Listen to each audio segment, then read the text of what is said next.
welcome to All-Star Sports with Joe and George. I'm George Connor. I've been a golf professional, teaching coach, instructor for about 30 years. But we're not here to talk about golf. We're here to talk about sports, all kinds of sports. Today we're going to talk about a little bit about football, college football, pro football, and a few other things. This is my partner, Joe. Joe, tell me a little bit about yourself. Hi, everybody. My name is Joe Appello. I'm a former high school phys ed teacher and girls basketball coach, varsity baseball coach from the Brookfield Danbury area. Now I'm in Farmington, and George, I'm going to enlighten you hopefully with our sports knowledge and expertise. George. Ooh, knowledge and expertise. Oh yeah, we're not messing around here. Pressure on us now. All right, George. Everyone saw that Pittsburgh-New England game on Sunday. And everyone's talking about the catch and what happened. What did you think? What did you say? I agree with you. When you phrased the question, it was about the catch. To me, it was a catch. It was be a catch in high school football, college football, Pop Warner football, whatever. You know, in any football, according to any football rules, it's a catch. Right. You know, a few years ago, I remember it was a Thanksgiving game, and they had a problem with, I think it was somebody on the Cowboys had a catch. That was what's his name? Dennis Bryant. Dennis Bryant. It cost him a game, cost a playoff game. And I think that's. You know, it kind of generated from that, and this huge. That cost the Cowboys. Calvin Johnson too. Remember that one? That was when it started. That started everything. Yep. And then this is going to cost Pittsburgh home field advantage through the playoffs. Right. Huge. So the Super Bowl, you know, is probably going to have to go through New England, and you know, it's a hard thing I think for the NFL to handle because they have the rules written down. You know, quick story. I was at home watching the game, kind of standing up, doing a bunch of different things. I see the Patriots go down and score. I'm like, oh, geez, you know, Patriots going to win again, you know, in New England or in Pittsburgh. As Ron Gronkowski was single covered the whole drive, which was amazing. Okay. As a side note. Right. So, but then, you know, Pittsburgh breaks off that long play, first down from, you know, right down near the end zone, they score. I said, okay, well, the game's over. I walked out of the room. I went to fold laundry. Yep. Next thing you know, I come back, well, what's going on? Yep. And they had reversed the play. So it makes it hard to watch a game when you have to wait for the review to see if it's a catch. Well, the thing is for me is that I think there was a right call, but bad rule. Yes. You know, I mean, they got the call right. Yeah. The call was right because he didn't maintain control, but that's what the rule is. So that's a tough thing. The other thing for me is that he caught the ball and his knee hit the ground, and then he extended. So some people say he should have been down there, but he wasn't touched. In college, you would have been down, right? Because of knee hits. Yeah. But there he wasn't touched. Then he went to extend the play, and then it hit the ground, and they call it incomplete. That's just a tough. It's just, I mean, my God, you have to all these big giant guys in the ground, and everyone, and you they can't move a centimeter. Yeah, it's just crazy. And it changes everything if the quarterback throws the ball to his teammate or if he hands it off. You know, in the same scenario, if the guy he hands it off to the guy, and the guy jumps over the line and extends it, but then loses control. Well, that's a running play. That's okay. Right. So I mean, you know, like you say, it's a tough rule. Right. But they made the right call. I think the bottom line is it's just confusing for everybody. You don't know. You can deal with anything as long as you know what's right, what's wrong. It seems to change on an interim basis. Then you're seeing it from like 5 different angles, slow, fast. It's like, oh my God, it's just like, you know, micromanaging every little. Yeah. You know, think back when you know, video review came into football, what was one of the big concerns? Well, we don't want to slow up the game. Right. Well, now they're writing the rules incorporating that you have to review every What's the purpose play. of the replay is to get it right. Is to get it right, so, which they did.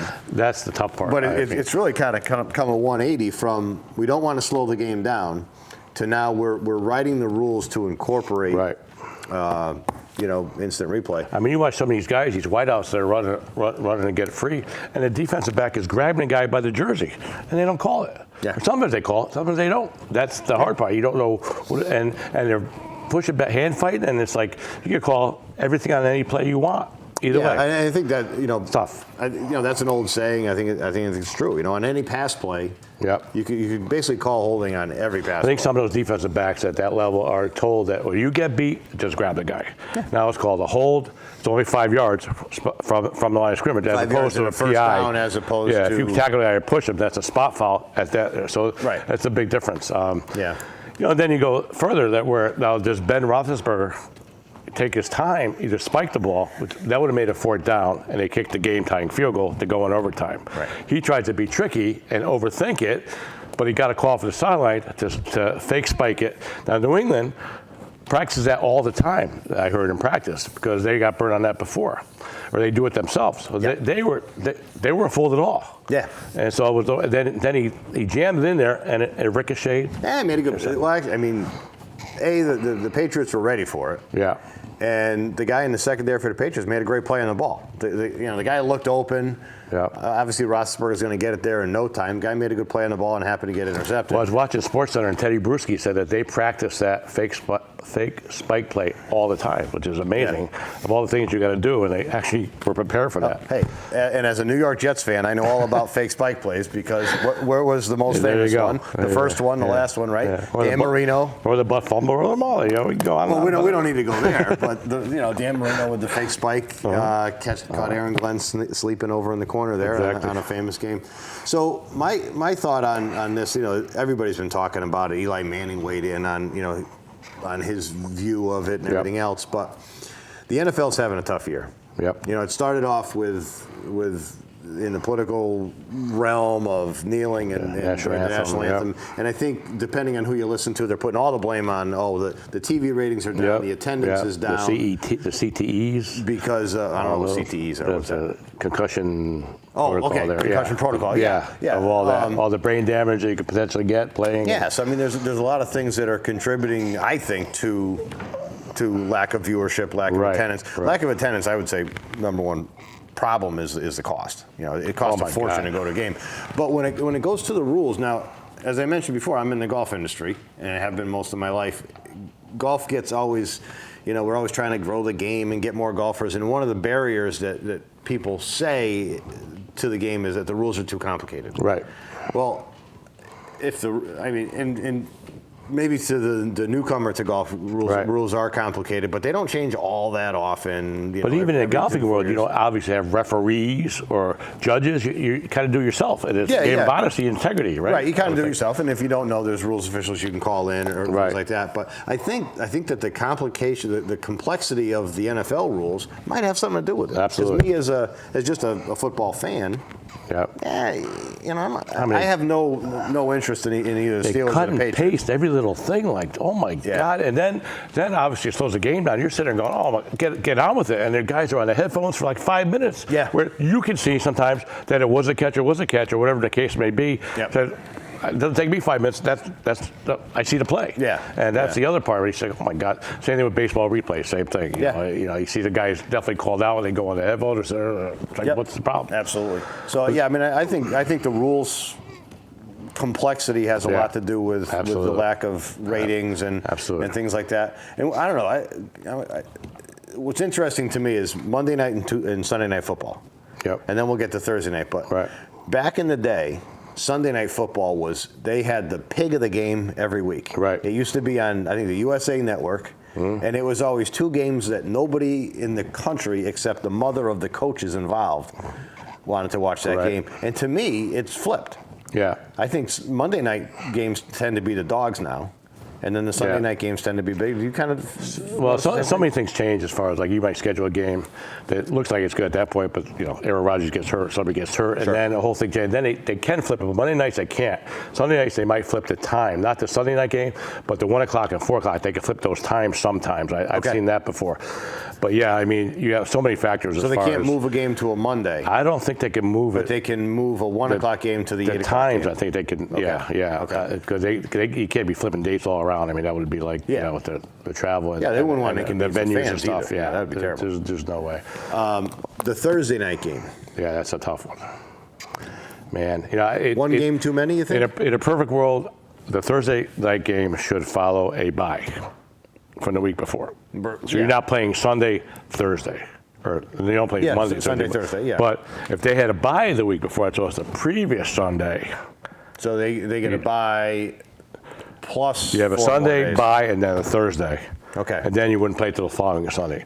But again, in a perfect world, you've got to get the schedule so you can line up all those buys. Analytics of that might be crazy.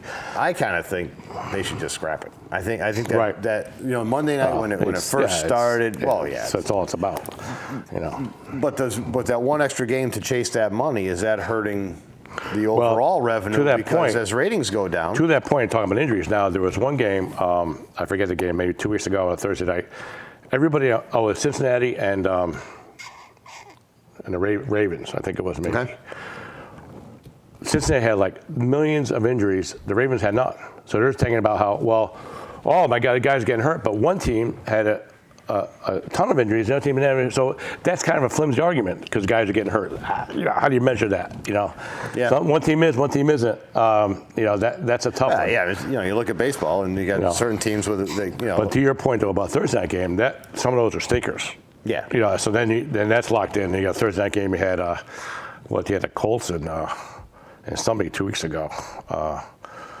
That was just like Colts and Titans, I think it was, or something. Yeah, and like you said, I mean, oh my God. You know, and you can schedule anything, and depending on how things work out, you know, if you had Packers versus somebody on a Monday night game in August, it looks like a great game. Next thing you know, Aaron Rodgers goes down, and you know like I don't know for you about how you feel, but for me, I watch the Giants. Not so much the Jets, but I watch the Giants and the Patriots, and I'm a Packers fan. So, you know, I always watch those no matter what. And those are most of the games on. Saints I like, but those other teams you could care less about. The Niners, the Browns. I mean, you know, unless you're a diehard, you know, absolute fan. Yeah, you know, I mean. And you're watching stars. You're watching certain players. You're watching. That's the biggest thing, you know. And that would be what you just said. That's kind of my explanation for why the ratings are so poor this year. There's no more stars. Right. You got Tom Brady. Look at all the guys that got hurt this year. Yeah, you got TB12. Nationally, the only star in football is on the New England Patriots, and the New England Patriots are the Yankees of the NFL. Now, you either love the Patriots or you hate the Patriots. Aaron Rodgers goes down. Are you watching Packers? I'm not. No. Yeah, well, no. Brett Hundley? What the heck, are you kidding me? But, you know, it wasn't that long ago. You had at least 4 or 5 star quarterbacks. Think of all the guys that got hurt this year. Odell Beckham and the list goes on. I can't think now, but all those guys have gone down. And but those guys are so big, strong, and fast. I mean, how do you avoid it? I mean, the injuries and the play, the speed of the play, and the physicality of it. Oh my God! I mean. And they're not, and I mean, you got linemen now. Even college linemen are 6'6", 320 pounds. And college fast. linemen, I mean, I was watching a game. I think it was a Monday night game a few weeks ago, and there was a play on the sideline, and it wasn't a real dirty, nasty play, but the lineman got flagged for, you know, excessive roughness because he tackled the guy out of bounds. I think he just kind of lost sight. But then the two of them stand up, and the receiver, you know, comes up to about here on the guy. So they announced the defensive guy's 6'8", I don't know, 285 pounds, and the offensive player's 5'8", 165. Right. How's the guy make it to week 14? I don't know, but you know, I mean, injuries. I think are always. You remember 2 weeks ago when Gronkowski jumped on that defensive back on the Bills? I mean, Gronkowski's 280. The guy was 185. Yeah. And he could have. I don't know, God knows what, but he got suspended for the game. But I mean, it's a perfect example. These guys are just huge. Yeah. All right, moving on from football. How about Gino Auriemma? Gino Auriemma, big achievement. Unbelievable. On the 19th of December, 1,000 wins. Yep. Now he becomes the 4th college basketball coach to reach 1,000. Do you know the other 3? Because I do. Because you do? I do, because I looked it up. Number 1 is Pat Summitt. Pat Summitt. Yeah. Number 2 is Mike Krzyzewski from Duke. And number 3 is Tara Vandermeer from Stanford. Okay. Yep. I might have gotten 2 of those. Right. But now, the other thing about Gino is he's the fastest coach to ever reach 1,000 wins in X amount of games. Okay, so he got to 1,000 faster than anybody else? Yep. Not surprising, because what did he lose? On average, a half a game a year? It was 25 to 30 games a year, no matter what, Funny story about him is when I was coaching at Immaculate, I got asked to do girls basketball camp uptown. Went up there and walk in there. And so you're doing a basketball camp at UConn? At UConn. Oh, great. Okay. Yeah, we were pretty good, and he invites area coaches, and it's win-win for him because he gets a connection with the coach, and you got any good players, you get that connection. That's when they were good, but they weren't like they are now. This is in 89, 90 in that area. Okay. So I went up there, and you're walking to check in, and Chris Daly, who's been with him since day one, is like a big house mother. And she'll just check you in, make sure you're all set. all the kids. It gives you your room, and you dorm, and you pair up with another high school coach, which is neat. And then Gino comes in, and he's just like the nicest, down-to-earth guy you'd ever meet. Yeah. You know, you go out and have a beer with him and talk basketball. He's just amazing, and he's never changed. And that was, 30 years ago. He's still the same. Yeah. And that's the most amazing thing 997 wins ago. More than that. The funny part about it is that they had all the college kids would be counselors there, right? And then they would have the camp going on, and at night, when the campers went to bed or whatever, all the kids would play pickup games, all the girls, and it was amazing. Talk about basketball, you're playing with kids from all over the country, all the best players. So these are collegiate players at the time that are there as counselors? Yeah. Okay. Yeah, they're basically, I don't even know if they get paid, but they get to play with other players, exposure, get to bingo, and it was amazing to sit there and watch them play. It was obviously incredible. a huge draw to these middle school girls they get to watch. Right. In They some can case, watch they're them. idols to play, right? Yeah, it was an amazing program. But I do remember the food at UConn was unbelievable. Unbelievably good or unbelievably Oh my bad? God, fantastic! Oh, okay. Fantastic, yeah. I don't remember that from my college. So you have certainly much more of a background in women's basketball than I do. You coached it for a long time. You coached some really great teams, and I remember you telling me you coached a team against Jen Rosati and things like that. Yep. So let me ask you. The UConn program and Gino, I think, get some heat sometimes because they're so good. Do you feel that because 99 times out of 100, if the UConn women are going to play any university in the country, we know the result? Right. Good or bad? Well, first of all, in order to win games, you have to have great players, and he gets the great players. Right. Okay, and that didn't come out. That didn't happen in 1 year. It happened through a long period of time. But I think it's the consistency and the longevity of his program that he's always the same, and the kids know what they're getting, and they know that. I mean, let's face it, UConn's not the best student campus in the world. There's a lot of colleges that are much more beautiful, whatever. So, what are you looking to get? But as far as their program and the treatment and your opportunities, it's nothing better. And I mean, there's no question. As great as Pat Summitt was. I think the answer to the question was that. Does it hurt the overall interest in women's college basketball? Well, because the answer to that I would say is what is he supposed to do? Get less players? Oh, I'm not. No, I'm. Right. Hey, no criticism to him. What I'm saying is that, the answer to that it does hurt girls basketball because you watch a UConn game and 5 minutes into the game it's 29-5. You're like, okay. Yeah. Watch something else. Yeah. That's to your argument. Yeah. But then when they play a Notre Dame or a Stanford or now a couple of these other teams are better. Tennessee used to be the best. Yeah, South Carolina. South Carolina now, yeah. And they play those, and even for the kids, they get up for that. They just don't have enough competition. Yeah. Answer to that, better recruiting. Yeah, I don't know if there's an answer. It's tough. You have a dominant team. But I remember I had a student that played at UConn, and I was up there. Right, in Gamble Pavilion, they have the Mark Center, as their indoor golf center, and so I'm talking to just a couple kids who are just kind of hanging around, and guy walks into the room. He says that the women's bus just got back. They had a road game. Actually, I think they played in Hartford that day. Okay. And it amazed me, and the kids, I'm sure, didn't think anything about it. But with the kid, I didn't ask the question, what was the score? Who won or anything like that. His first question was, how much did they win by? There's no question that they're going to win because A, they weren't playing one of the top, say, 3 teams in the league, and it's just interesting. It's almost as a different dynamic. An AFC NFL fan, it's kind of what's happening up here too. Is let's face it, on August 15th, we all know who's going to win the AFC East. Right. And it's not going to be the Jets. It's not going to be the Bills, right? We know the Patriots are going to win, and I think maybe that. I just think that goes to the quality of the program and how it's run and the longevity. And look at what do New England and UConn have in common? They have the same management or same upper echelon, Bill Belichick, for years, and Belichick and he's had Tom Brady for 12 years. I mean, that's where you look at like Cleveland Browns have had 28 quarterbacks in like 10 years. Yeah, I mean, and they've never won anything. That's and starting with that, we have.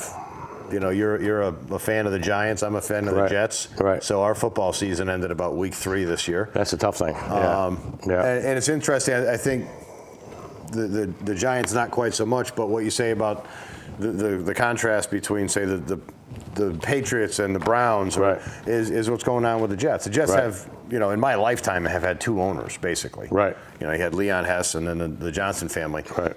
But coaching-wise, general manager-wise, quarterback-wise, I mean, they've been all over the map. Right. And, this was the year that, there was certainly no expectations. Actually, the expectation was going to be bad enough to get a good draft pick. Right.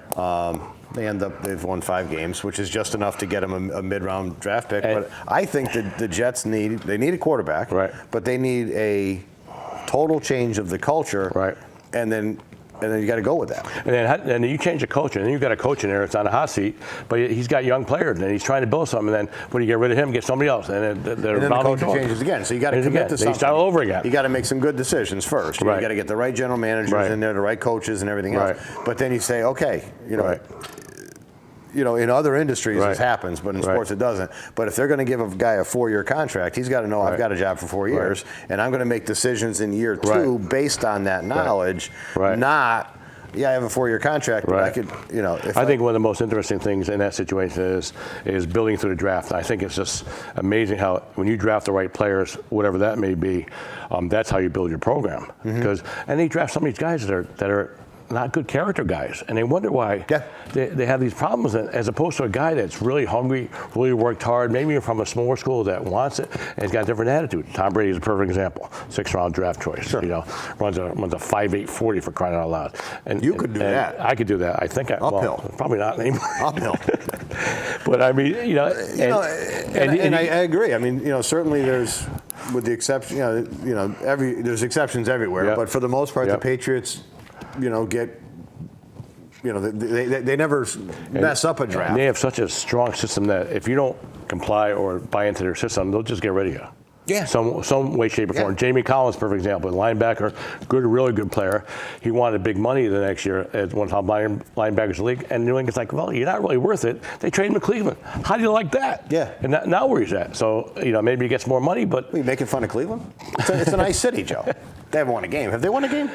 Not this year. No, they haven't won a game. I think they're Hugh Jackson's 1-29 last year. But I think your thought about culture goes back to what you originally said. The culture in say a New England program versus the New York Jets program is completely different, because the Jets can draft a guy that's a little sketchy on the character thing. Maybe he did a couple things in college, nothing too bad, and it seems to go bad for him. Right. But how come the Patriots can pick up guys later in their career who clearly have attitude problems? They're bad in the locker room, this, that, and the other thing. And they can bring them in for a year or 2, and everything's fine. That's why it's amazing how I wouldn't say they missed, but the whole Aaron Hernandez thing played out. That was very interesting how they took him to the 4th round. I think he should have been a 1st-rounder, but maybe Louis thought that they could change him. Or he slipped in the draft because of some discipline issues. Some background stuff. In Miami, right? Yeah. No, Florida, University of Florida. That's right, University of Florida. There was all kinds of rumors and stories and stuff, but they took a flyer on him in the 4th round. Yeah. And he was good for a little while, but you don't know what goes on in these guys. These guys go from having nothing to being millionaires, and then their whole life culture changes. And a lot of them don't get rid of their posse, their boys, and they just. I'm not saying it happens to everybody, but that's that's a tough thing when you have all this wealth and they do. The NFL has programs in place. Anybody that goes through the draft, it's not, hey, we'd like you to come to this. It's a mandatory thing. They have like a retreat. Then your thought process, I'm a millionaire. Let me get a nutritionist. Let me get a trainer. Let me get a bodyguard. Let me get a chauffeur.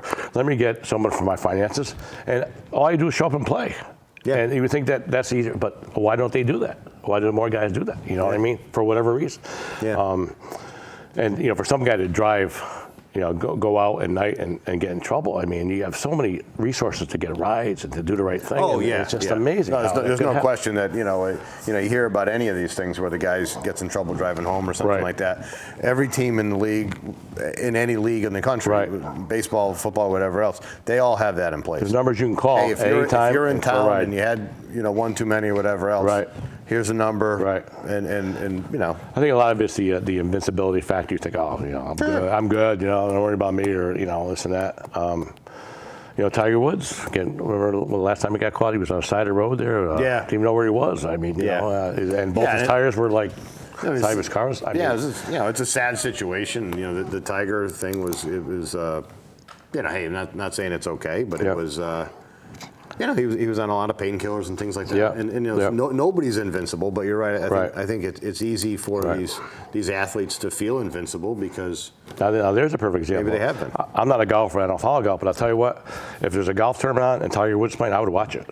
Oh, yeah. He was at his height. He was amazing. Yeah. Same thing with Serena Williams in tennis. I would watch that. Otherwise, who cares? You know what I mean? Yeah. So I think that's what we're all looking for: stars or watch certain iconic figures. Right. It's fascinating. I think that's the beauty of sports. Yeah. You were knocking on the 49ers not too long ago, but if Steve Young or you know, hey, we're going to watch. Absolutely. We're going to watch. Absolutely. Yeah. Yeah, so you know, getting back to the overall thing, I think that's one of the things with just. So you know, we kind of talked about the Jets a little bit. Tell me about your New York Giants. Giants, you know, I mean, I think they need a culture change too. I really do. I think they've got, you know, Odell Beckham, as good as he is. To me, I think he's a prima donna.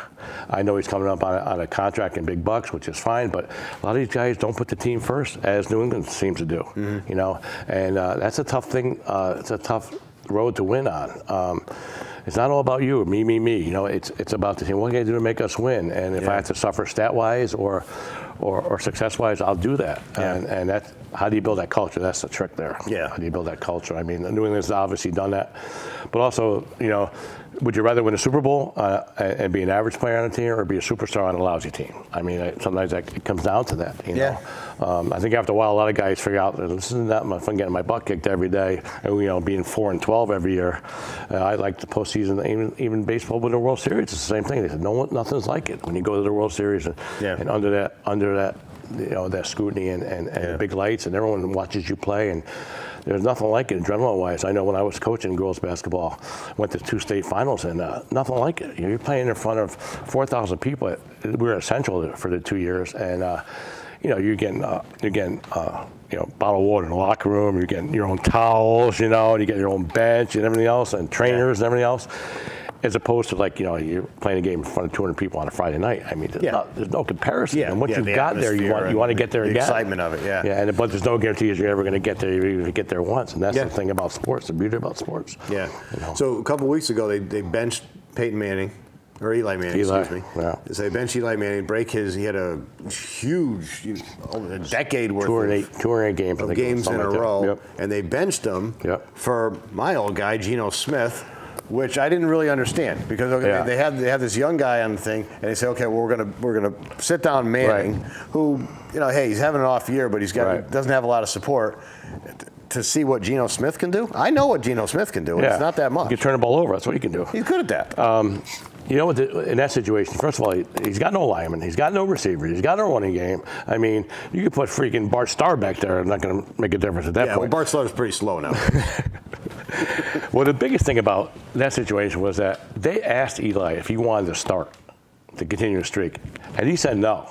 He said, either I play or I don't. So let's not put that on McAdoo or the administration, because he decided that he could have started the game, and what they said to him, you start the game, and if it's out of hand by halftime, we'll play somebody else. Basically, what they said to him. He said, no, I didn't want to play or I don't. And he said, I don't care. So then that made it sound like it was like a slug on him, but it really wasn't. I mean, he made the decision not. He could have kept on playing. Now the thing is, like you said, why play Geno Smith? Why not play Davis Webb to see what he can do? Like you said, we know what Geno Smith can do. Yeah. All of a sudden, he's going to become good after 2 years of not even playing well. That's not going to happen. Yeah. And you watch these guys at practice every day. You got to know what they can do as a coach or as a team. I mean, I don't get that. So this Webb kid, any future there? You think? You know, it's funny because he's not even active for the games. Yeah. You know, he's not even a third-string quarterback at these games. So, and I think even when Geno started, Eli was technically the backup. So Davis Webb wasn't active that game. So why is he even there? I mean, he must not have shown anything in practice to merit a backup status. Now, to further what you said before, if I was the Giants, I would keep Eli as a backup and start Davis Webb the last 2 weeks just to see if there's anything there. Yeah. You know, but then again, you're supposed to win, like you said, Geno Smith, you know. That's not the answer. God almighty, you know. That's not the answer. Yeah, so it's a tough situation. They lose all those receivers, and they haven't drafted any good linemen lately. So, you know, Eli is not today's quarterback where they're mobile. They can go out, they can create situations. They can throw outside the pocket. They're mobile. They can run once in a while. Eli's like an old school guy. Yeah. So now, is that part of the game passing him by? That's the question, I think. Yeah. Would be more than anything. He can still throw the ball. And, TB12, he can scramble when he has to, Yep. but it's the only time you'll see him look unathletic is him running Right. for As a a play. So he's a pure pocket Right. guy. Now he's got a whole different system. As a pro around. quarterback, there are guys open all over the place. You just got to know where to look and go through your progressions. Now, you got a guy like Aaron Rodgers, who I think is the best in the game as far as creating situations and getting outside the pocket. As a defensive back, you can't cover these guys for more than 2-3 seconds. My God, they're going to get open sooner or later. Yeah. But you just got to find them. As far as Eli goes, he's a drop back and he's there. He makes his decision. But if those guys aren't getting separation or the receivers are too new, what's he going to do? Yeah. And he can't escape. He's got no escapability. He's not going to run. They're not worried about him scrambling or running for the first down, so the defense could play way off him. Right. If he wanted to run, he probably can get 20 yards a pop until they make same thing with Brady. And you really don't want your quarterback running, in theory. If you can. You'd rather have him stay in the pocket. Most valuable guy. Like Drew Brees is a good example. He's back there slinging it, but he can run once in a while. But they all prefer not to. They don't want to run. Right. It sounds like a last resort. I think that's a very interesting part of football. But you have to have that escapability if it's there and take it at the right time. I think that's huge. Because there have been a lot of quarterbacks. I mean, you go even back to say Randall Cunningham, who was really good at running the ball, and at some point the team who's invested all this money in him has to say, look, you're very vulnerable, and this isn't college anymore. Right. So I think the risk of injury goes up a lot. I mean, what do you do? You drafted a guy who was dynamically the best player on the field because he could do all these different things, and now you're asking him to change, which is kind of a hard thing to do. Right. A guy like Randall Cunningham, did he ever really achieve what we thought he would? Right. You kind of get it. You kind of fall in love with the athlete himself, but then you realize that it's kind of somewhere in between where you're drop back and you can scramble. RG3. Well, I mean, he came out of college and he had a great first year, and then it just got banged up, and he's skinny. He can't withstand that hit. It only takes one hit. You're one hit away from being out of the game. I mean, that's our part. One of the greatest memes I ever saw was when he went to the Browns. They had a picture of like the Browns headquarters with an ambulance out in front, and it said RG3 reported to work today.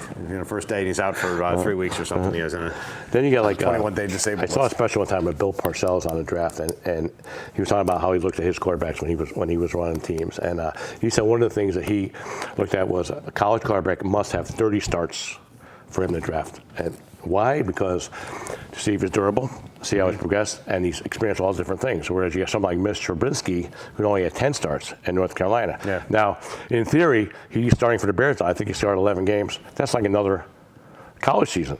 Right. Obviously it's a different competition, better and all that, but yet, just pure experience-wise, if he would have had another 10 games, 12 games, 15 games in college, how much better off would he be as a pro? Yeah. I mean, I think that's very interesting. And then what kind of system you come from? I'm pretty sure that Bill Parcells and anybody else in the league did the same thing except one team would have taken a pass on Tom Brady. That would be the only hole I could find in that theory, right? Because Brady only played his last year. The best quote Bill Parcells, one of his quotes, many great quotes, was, "If I'm going to make the dinner, please let me buy the groceries." Buy the groceries, right? That's tremendous. That was the big one. Yeah. I mean, and it's so true. That was on his way out of New England. Is that right? So true. He's like, and he was tough on his players, but he expected a certain level. But he knew. Another thing I heard, as far as like, you treat everybody fairly, but everybody different. It's kind of a good saying. So in other words, you've got some. You can grab by the throat, some you can pat in the back, whatever the case may be to motivate them, but you got to be fair with them. And I think a lot of coaches are not fair. They're like black and white all the way, and it doesn't work because everyone's not the same. Yeah. When I was coaching basketball, there were some kids I could say, what the heck is wrong with them? Because, okay, it's fine. It's what buttons to push. I mean, that's good coaching. It's management. Management. Any walk of life. Yeah. You're right. And I think certainly, like in football, it's if we think about some of the great coaches in football, they're on one side of the ball. Yep. Right. I heard a quote from a guy who played for Steve Spurrier in college. Yep. And he said, if you've seen Coach or whatever else, Right. Coach wouldn't know me because I was on defense. Right. And Spurrier had nothing to do with it. Right. Belichick was always kind of a thought of Right. a defensive mind when he Right. came up under Right. Parcells, and I Right. think that's certainly switched. But I think the head coach on a major football team or a professional football team is the face of the It's like a CEO or something. But I think like the coordinators and the position Well, I think the interesting coaches have a lot to do with to your it. point, it's a good point, is that just because you're a good defensive coach or a good offensive coach doesn't mean you're going to be a good head coach. Right. And it doesn't Rex play Ryan. out that way. Rex Ryan. That's Ryan, yeah. I I mean, mean, hey, just so you know, I loved Rex Ryan the first couple of years he was with the Jets. We had Rex Ryan, we had character. Mark Sanchez. Yeah. How good can it be? Absolutely. He was such a character that he mesmerized you because you couldn't wait to hear what he said next or what he was going to do next. Entertaining. And then with the litany of coaches that we've had, with the Jets, Yep. to have Rex come in there and to be, kind of, popular. Yep. There, it was a hot topic there. Yep. But the cool thing was, like I say, for the first 2 years, he backed it up with Mark Sanchez, who went on Yep. to obviously show that Yep. he was not going to be a Hall of Fame quarterback. But that was a team those first 2 years. They had a great defense Yep. that you could say, well, did Rex create the great defense? Right, Or did he inherit a lot of it? Yeah, And inherit I a lot have to of say it. Yeah. inherit a lot of it. Right. But they had LaDainian Tomlinson, and they didn't ask Mark Sanchez to do anything that Right. he wasn't really capable of Right. doing. And then Yeah, years just don't 3 and screw it 4, up. Yeah. years 3 and 4, they didn't have the running game, Yeah. so they had to rely on a Yeah, lot more. it's interesting. I mean, and there's that old saying that people don't quit jobs, they quit bosses. And that's parallel to sports where, you don't like your coach or you don't want to play for a coach. That's tough. Yeah. That's tough. You may not like your coach, but if you respect him and you realize he's trying to make you a better player or a better person, you're good. Yeah. That's a tough thing. A lot of guys like, oh, he did this, he did that. But in an office setting, that tends to be the case, right? Because the Yeah. boss makes what? The boss makes the most amount of money, Right. And so he has to earn your respect. Right. Then you get into professional sports. Well, the head coach is probably the lowest paid guy in the room. What's amazing about professional sports is that football, of all sports, doesn't hardly have much guaranteed money, and that's a sport that should have guaranteed money. The way the risk of injury, baseball, you get guaranteed money. Basketball, you get these huge contracts, $200,000 guaranteed money. X number of it being guaranteed. Football, you get guaranteed money, but you might get $50,000 guaranteed money, but every year you're on another contract, and if you get cut or they let you go, you still get your guaranteed money, but you don't get your salary. Right. So I mean, With the risk of injury, how can you guarantee that? Okay, Well, that's I'm the going to hard part. guarantee. I'll guarantee you $12 million a year. You go down in week 2. Oh man, I guaranteed that. Are you sure I guarantee? Now I'm out $12 million. Well, yeah, and I got a salary cap. That's the thing. But then, And I got a salary cap I got to stay under. right. And But look next what thing you you know, put- you're like the Mets, and half your payrolls go. Right. To Look what you players that put aren't on yourself your through, team. though, to get to where you got to be. I mean, it's just if you have a choice, if you're not saying athlete, and you can go baseball or football. Well, do you go baseball because you probably be able to walk when you're 35? Do you know what I mean? That's always so many. There's a lot of argument So many though that arguments. that's why if you look at the population of the major leagues, say American-born players in Major League Baseball, it's predominantly white, or it's a very small number are African Americans. And I don't know if this is right or not, but one of the explanations for that is, as a kid coming up, if they get to the point where they got to pick, I'm going to commit to one or the other. I'm a great football player, baseball player. I can go to any college I want to go to and play one of those sports. Right. They look at football because it's a faster entry into the professional levels. Hey, I can go to college for 2 or 3 years. Right. Maybe I'll go for. And what are the But percentage of then, those guys making the boom, pros? I'm in the 1%? NFL. But are they looking at that or not? Right. Versus the percentages aren't any better going to the major leagues. But if I go major leagues, now I'm going to go to college, hopefully. And then from college, I'm going to go to, if I'm one of the greatest, guys coming out of the baseball draft, maybe I'm going to go to Double-A ball. Right. And so now I'm delaying getting into the big game 2, 3, 4 years versus the NFL. Right. Granted, your quality of life after the sport's over is certainly better.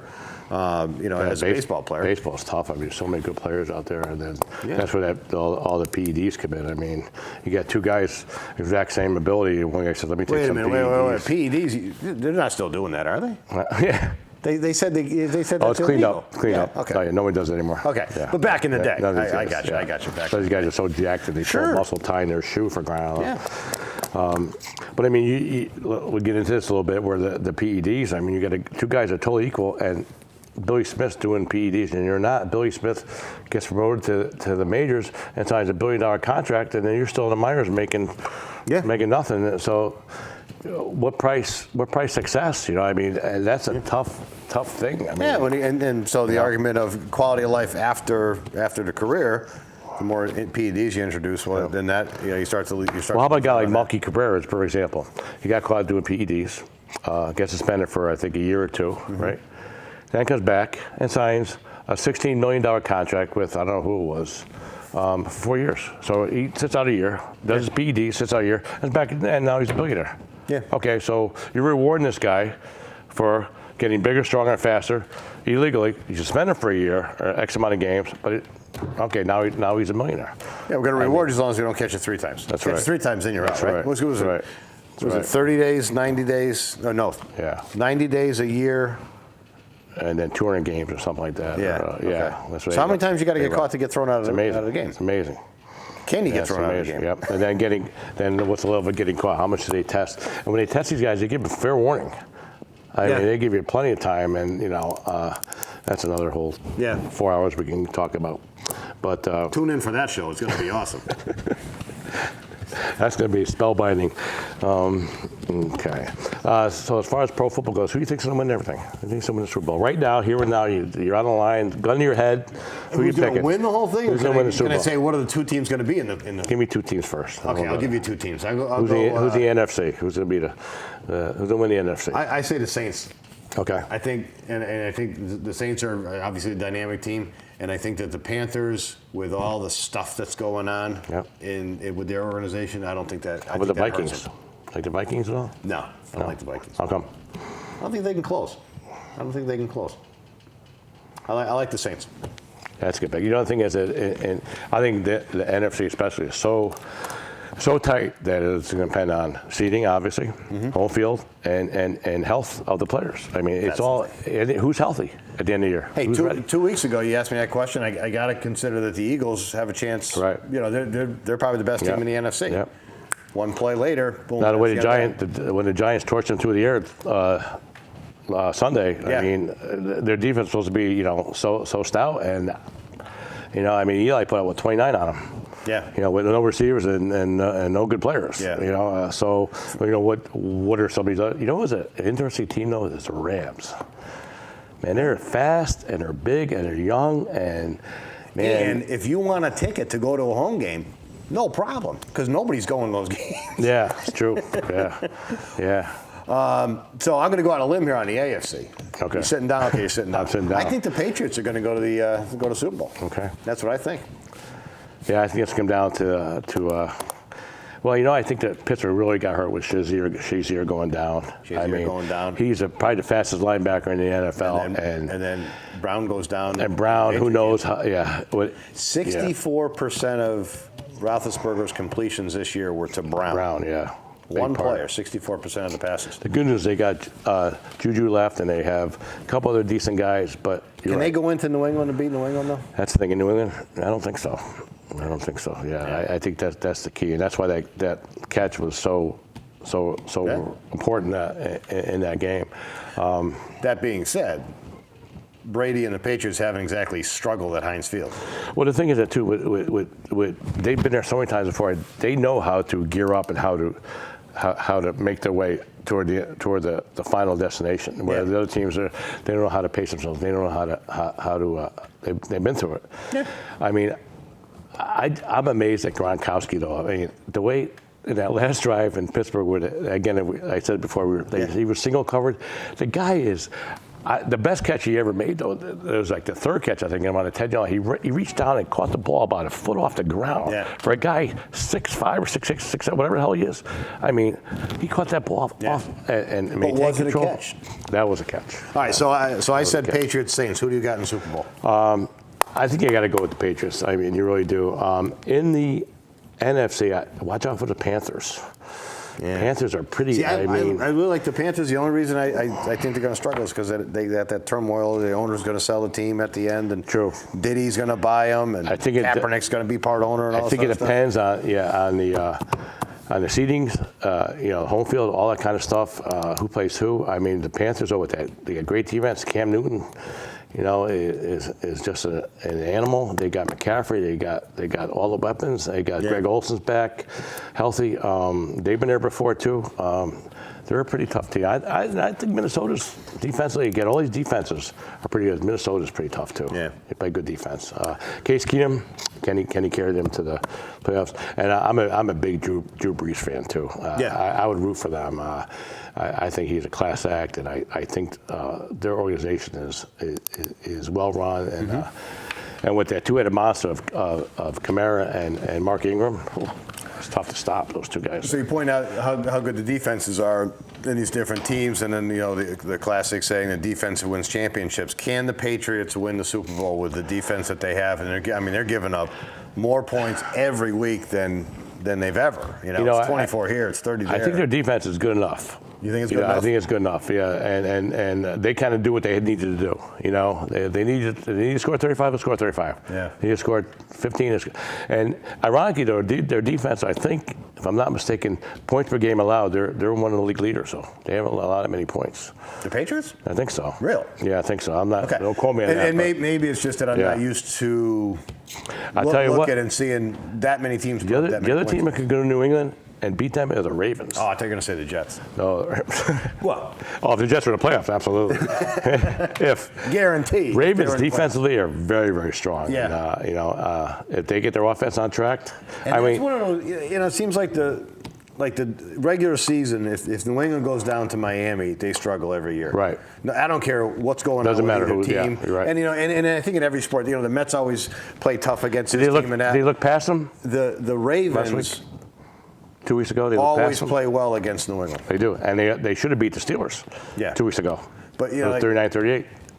The Steelers could have 3-4 more wins than the Ravens, but it gets into the playoffs, and you say, okay, what are the Ravens' chances of beating New England, and what are the Steelers? Yeah, big old nasty defense, seems boy. Like it's the tough. Ravens, whether it's the lack of intimidation or, I don't know. I don't know what it is.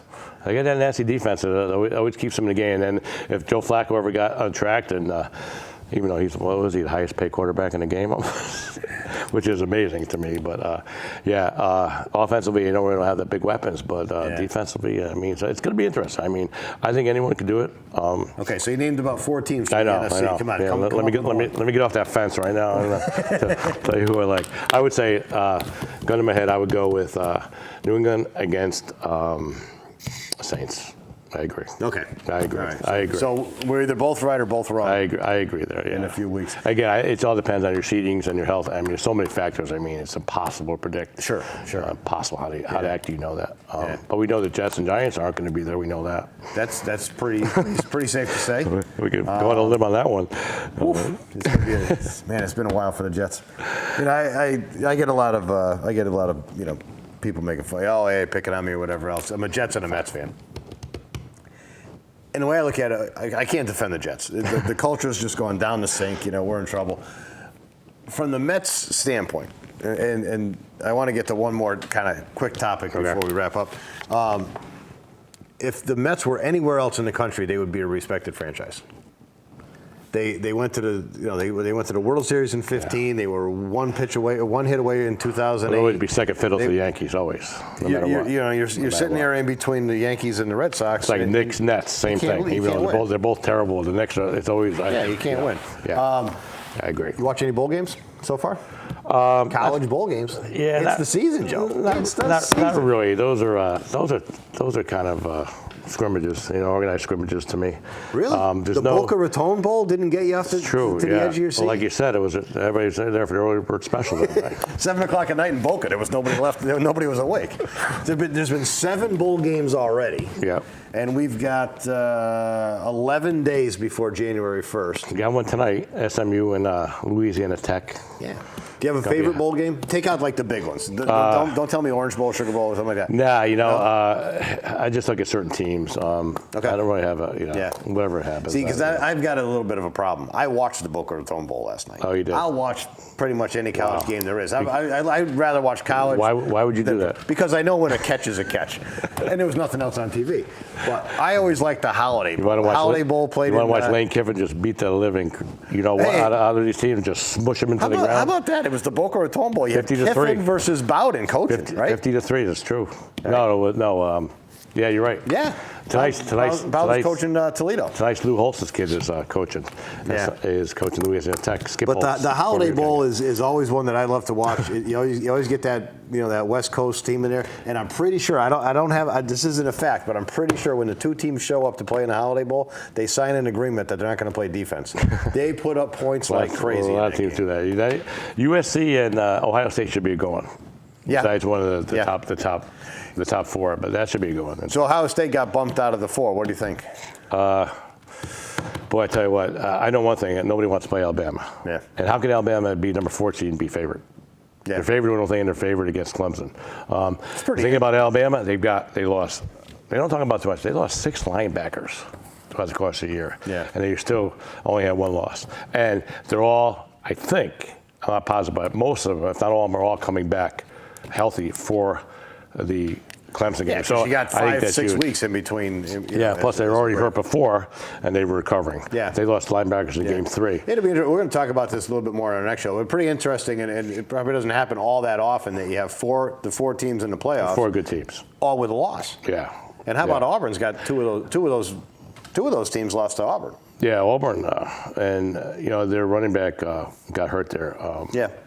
He's a good player. Keon Johnson, I think his name was, and he's a good player. And Alabama's Alabama. They're just kind of like New England of college. I mean, Nick Saban is just he's just the best coach around, in my opinion, as far as preparation and everything else. Mm-hmm. I'm not a big Miami Hurricane fan. I think they're a year away. They didn't play a tough schedule. Yeah. And they hung there till the end. Yeah. Okay. Yeah. Anyway, George, it's been a pleasure. I'm glad we had this friendly banter back and forth as far as our world of sports. You got it. Next time like I said, we'll talk about bowl games. Yep. We'll talk about a little more NFL, and we'll maybe make some locks for the Final Four for the bowl games. Some locks. Some locks. I'll lock it right up there. I'll tell you who's going to win. Recreational purposes only. Absolutely. That's all it is. All right. Hey, Joe, thanks for the talk. George, Always fun. Thanks, man. It was a pleasure. All right.